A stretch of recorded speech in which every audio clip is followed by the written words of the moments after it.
Broiler বা সোনালি বা পাকিস্তানি বা দেশি যে কোনো মুরগি এই রেসিপিতে রান্না করলে এইটা খেতে যে এত টেস্ট হয়, একবার রান্না না করলে বুঝতে পারবেন না।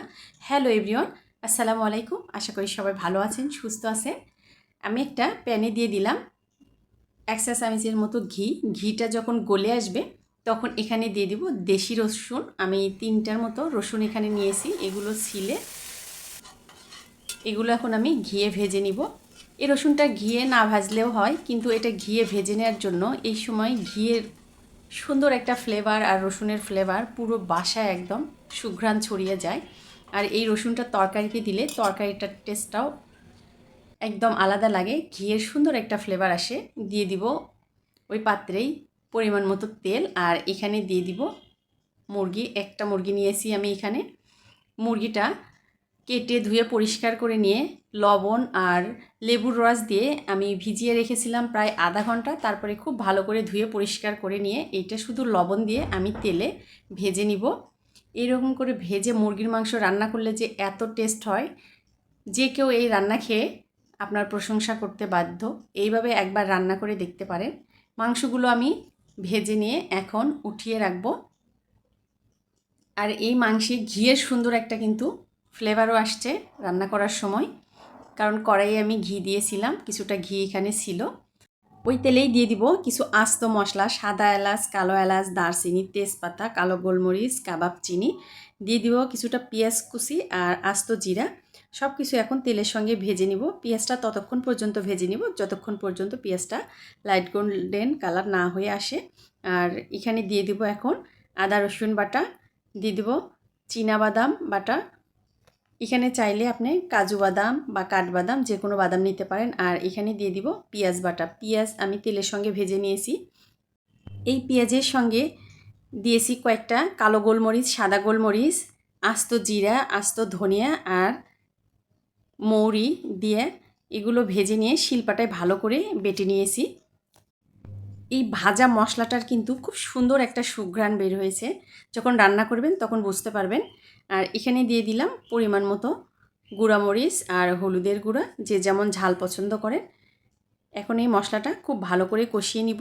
এখানে দিয়ে দিব মশলার বাটি ধুয়ে একটু পানিটা দিয়ে আবার একটু খুব ভালো করে মশলাটা কষিয়ে নিব।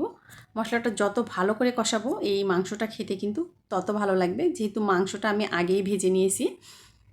তাই মশলাটা একটু ভালো করে কষিয়ে নিয়ে তারপরে এর ভিতরে ওই ভাজা মাংসগুলো দিয়ে ভালো করে আবারও একটু মিশিয়ে নিব।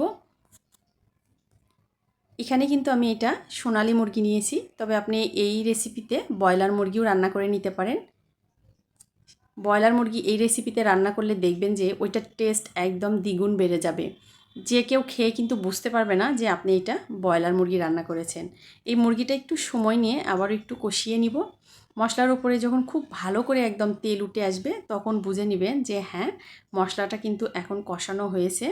দেখেই বুঝতে পাচ্ছেন অনেকটা তেল এখন উপরে উঠে এসেছে। এই পর্যায়ে আমি দিয়ে দিব পরিমাণ মতো পানি। এই পানিটা দিব মাংসটা সিদ্ধ হওয়ার জন্য।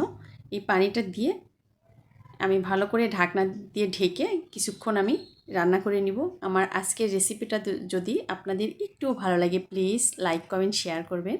যারা ইউটিউব থেকে দেখছেন আমার ইউটিউব চ্যানেলটা সাবস্ক্রাইব করে রাখবেন, আর যারা ফেসবুক থেকে দেখছেন আমার ফেসবুক পেজটা ফলো দিয়ে রাখবেন, লাইক কমেন্ট শেয়ার করবেন।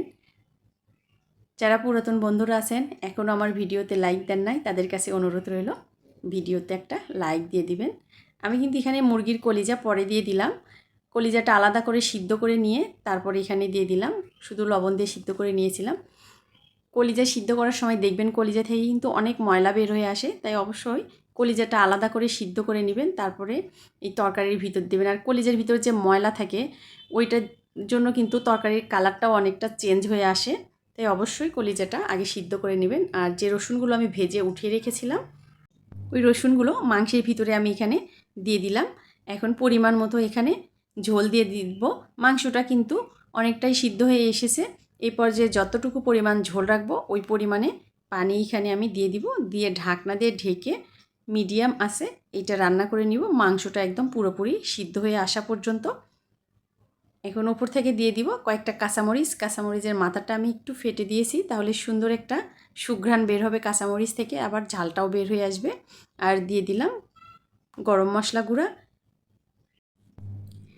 এর ভিতর থেকে তেজপাতাগুলো আমি উঠিয়ে ফেলে দিব। এখন কিন্তু মাংসটা খুব সুন্দরভাবে একদম সিদ্ধ হয়ে এসেছে। এই পর্যায়ে আমি কিছুক্ষণ দমে এটা রেখে দিব। আমার রান্নাঘরের আলোর জন্য অনেক সময় কিন্তু কালারটা দেখতে একটু অন্যরকম লাগে, কিন্তু বাস্তবে এটার কালারটা কিন্তু খুব সুন্দর এসেছে। এইভাবে একবার রান্না করে দেখতে পারেন। এটা ভাত, রুটি, পরোটা সব কিছুর সঙ্গেই খেতে কিন্তু খুব ভালো লাগবে। সবাই ভালো থাকবেন, সুস্থ থাকবেন। আবারও কথা হবে পরবর্তী কোনো ভিডিও নিয়ে। আল্লাহ হাফেজ।